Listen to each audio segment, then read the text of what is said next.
माननीय मुख्यमंत्री महोदयांच्या भाषणापूर्वी खूपच एक चांगली सामाजिक घटना घडली आहे की सांगली मिरज कुपवाड शहर महानगरपालिका हद्दीतील संजय नगर झोपडपट्टी रिसा नंबर 226/1 पैकी येथील महानगरपालिकेच्या जागेवरील झोपडपट्टी नियमानुकूल करून घेण्याबाबत दाखले मिळाले आहेत। 5 जणांना आपल्या हस्ते ते दाखले मिळावेत अशी मी आपल्याला विनंती करतो।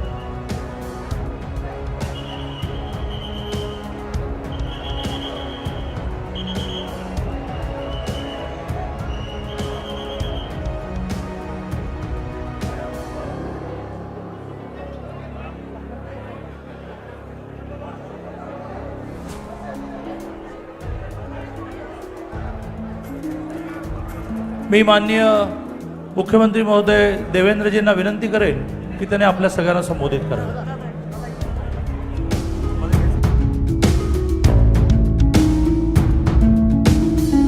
माननीय नामदार देवेंद्रजी फडणवीस मुख्यमंत्री महाराष्ट्र राज्य आपल्या कार्यक्रमाच्या उद्घाटन सोहळ्यानिमित्त